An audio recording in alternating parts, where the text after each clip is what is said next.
Welcome to the Pioneer Sideline. I'm your host, Aaron Cooney. Episode 147 coming at you. We're getting so close to 150, monumental episode for us here, the longest running show in UView television history.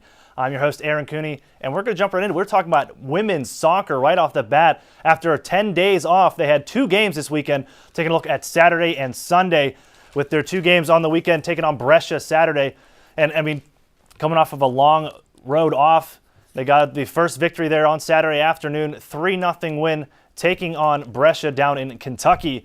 Those 2 teams there, as Brescia really at the bottom of that conference. Point Park has been doing fairly well here, as you see, getting the win. Goals from Kuntz, Williams, and Joyce. Point Park 5-2, 2-0 in the KIAC with that win against Brescia.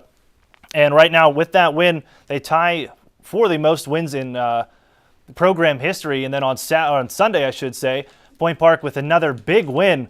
Just 24 hours later, still in that Kentucky road trip, getting another win against Midway, 7-0. Point Park gets the win. As you'll see, goals all around. Joyce, Kowalski, Stammer, Kuntz, Williams, Tokarski. Point Park 6-2. That's the most wins this women's soccer team has ever had in a season in the history of the program. We're going to bring in Matt Desmond to talk about this. And Matt, a big development here. They're scoring goals. They're playing defense. 2 shutouts this weekend. This team's just rolling. Yeah, this time off really didn't affect this team at all. They got right back into the action this week down in Kentucky, and they took those games by stride. They went into those games, took control of the games, and blew out those teams from Kentucky, Brescia, and Midway.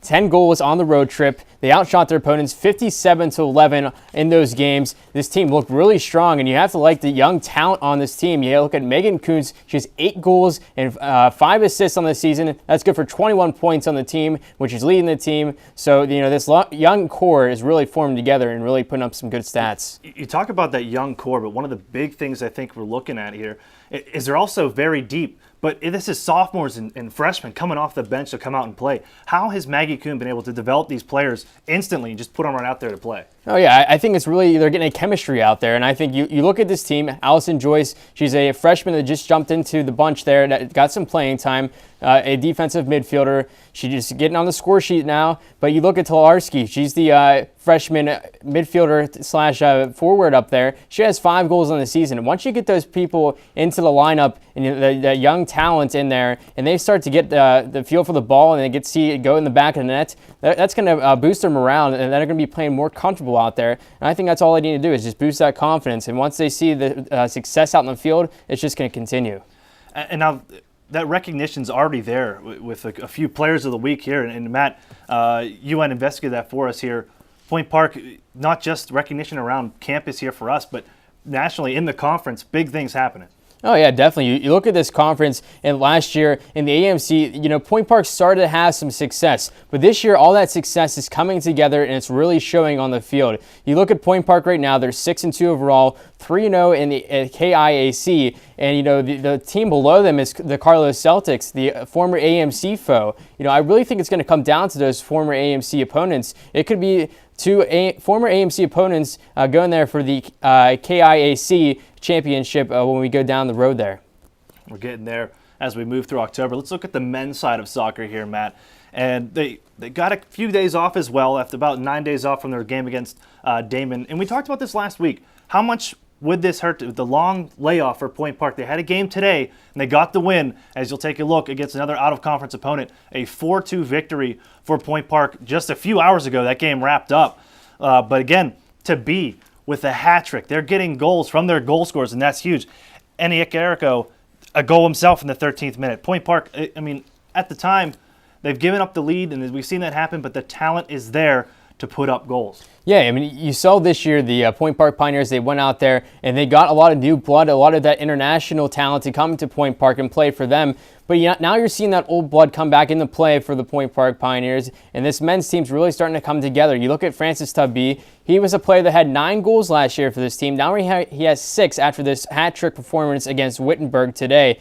And I think this talent is just coming along, and it's going through Alex Sala. He's really trying to find his playmakers, and I think he has to go back to his old players he used to go to in the past. And I think Tubby can be a really electrifying player out there, and I think he's starting to put together a really good senior campaign for himself. Now, despite being able to put up points, Matt, the defense is still been spotty.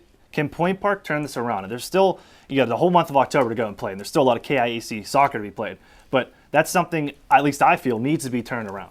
Yeah, I mean, you look at this offense. You have Fraser McKinley. He's a defensive, offensive player. He gets some goals when he wants to. But, Brett Guasden, Matt Desmond, and then you have Martin Nuzzi back there, the big Italian defender. I think those defenders are really formed into their game, and they're really starting to take charge and know where the other players are on the field. If you know where your other players are at right now, they're going to be able to get up the field with ease. And I think once they get that confidence under their belt, this team's going to come together and start playing like the team that they should be. I want to ask you about goaltender Mitchell Kelman. What do you see from him out there in the first half of the season, we should say?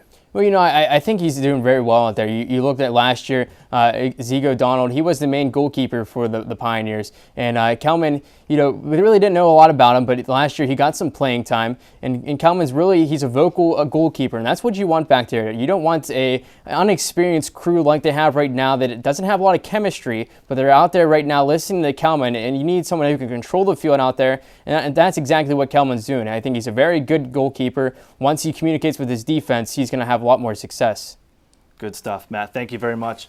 We're going to send Matt out. He'll be back a little bit later on. We're going to take a look at the road ahead in just a few minutes. But first, when we come back, Teresa Davis has a volleyball update for you, and we got highlights and big news from Coach Mike Bruno coming up.